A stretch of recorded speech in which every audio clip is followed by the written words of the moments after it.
শেখ হাসিনার রাজনৈতিক সমালোচনা হতেই পারে। তিনি একজন রাজনৈতিক ব্যক্তি, দীর্ঘদিন প্রধানমন্ত্রী ছিলেন, তার প্রশাসনিক সফলতা ব্যর্থতা নিয়ে আলোচনা হতেই পারে। কিন্তু কদর্যতা, নিকৃষ্টতা এমন পর্যায়ে পৌঁছেছে কিছু সমালোচকদের, যেটা নিয়ে আজ কিছু কথা বলতেই হচ্ছে। একসময় বলা হলো শেখ হাসিনা আদৌ কথা বলতে পারেন না, তার নামে এআই দিয়ে রেকর্ডকৃত বিভিন্ন কথা বলানো হয়। তিনি যখন নেতাকর্মী বা বিভিন্ন মহলে টেলিগ্রাম বা অন্য গ্রুপে কথা বলেন, তখন তিনি কি বললেন সেটা নিয়ে আবার সমালোচনা। এটা কেন উনি বললেন, ওটা কেন উনি বললেন। এরপর আবার বলা হলো যে না, উনি শারীরিকভাবে একেবারে অক্ষম, উনি আদৌ কথা বলতে পারেন না। তিনি যাদের সঙ্গে দেখা হচ্ছে তারা এসে যখন কথা বলছে, এটা বিশ্বাস যাতে না হয় এ জাতীয় একটা ন্যারেটিভ বিভিন্ন জায়গায় প্রচার করা শুরু হলো, গোয়েবলসীয় স্টাইলে।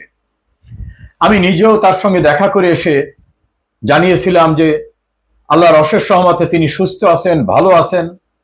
তার অসীম চিন্তা শক্তি, তার দেশ গড়ায় যে অতীতের সাফল্য, বাংলাদেশ কোথায় ছিল সেটার থেকে তিনি কি অবস্থায় নিয়ে আসছেন, সামগ্রিক বিষয়গুলো আমরা তুলে ধরেছিলাম।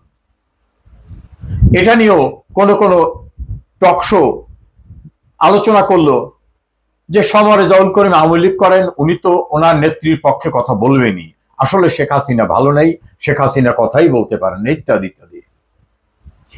এরপর যখন তিনি ডিপ্লোম্যাটিক করেসপন্ডেন্টদের সঙ্গে প্রেস কনফারেন্সে আসলেন, তিনি যখন তাদের সঙ্গে কথা বললেন, মত বিনিময় করলেন, প্রশ্নের জবাব দিলেন, তখন বেলুন যেরকম ফুসে যায় এভাবে ওই সমালোচকরা ফুসে গেল যে না, তাহলে শেখ হাসিনা আছেন, তিনি অসুস্থ না, তিনি তো কথা বলছেন, প্রশ্নের জবাব দিচ্ছেন, তাহলে স্বাভাবিক, তার ভয়েস মারফত, তার কণ্ঠস্বর, তার চিন্তা শক্তি সবকিছুই স্বাভাবিক আছে। এখানে সফল হলো না। এরপরে শুরু হলো তার শারীরিক অবস্থা ভালো না, তার চেহারা নষ্ট হয়ে গেছে, এই কারণে তিনি ভিডিওতে আসেন না। এটাকে এস্টাবলিশ করার জন্য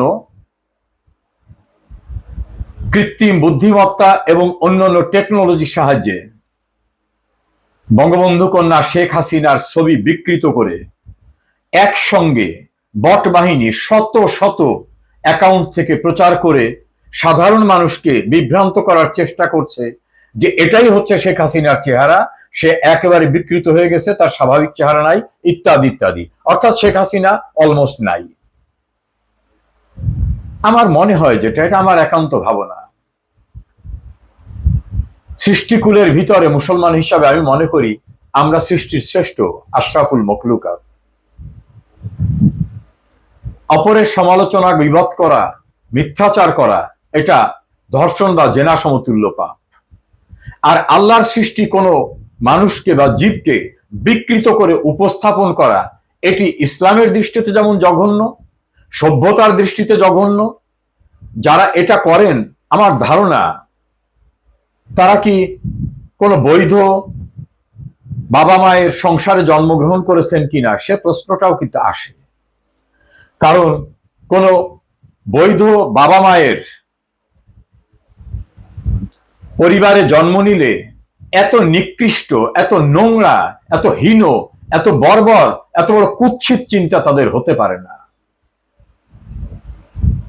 আল্লাহর সৃষ্টি একটা মানুষকে আমিও বিকৃত করতে পারি না। শেখ হাসিনা সুস্থ আছেন, ভালো আছেন, তার চেহারার কোনো পরিবর্তন হয়নি, তিনি দীপ্ত প্রত্যয়ী আছেন। এবং যারা এই কুৎসা রটনা করছেন বিভিন্ন জায়গায়, এটা তাদের মনের হীনমন্যতা, এদের বোধহয় জন্মের কোনো ত্রুটি আছে। এ জাতীয় ব্যক্তিরা ছাড়া এভাবে অপপ্রচারে লিপ্ত হতে পারে না। আমি আমার যারা দর্শক শ্রোতা এবং যারা এখান থেকে শুনে আবার অন্যকে বলবেন, তাদেরকে বলবো বঙ্গবন্ধু কন্যা ভালো আছেন, আল্লাহর অশেষ রহমতে তিনি সুস্থ আছেন, তিনি অসুস্থ না, তার শারীরিক কোনো বিপর্যয় ঘটে নাই, তিনি দৃঢ় প্রত্যয়ী, তিনি আশাবাদী, তিনি দেশে ফিরবেন, পরিকল্পিতভাবেই তিনি দেশে ফিরবেন।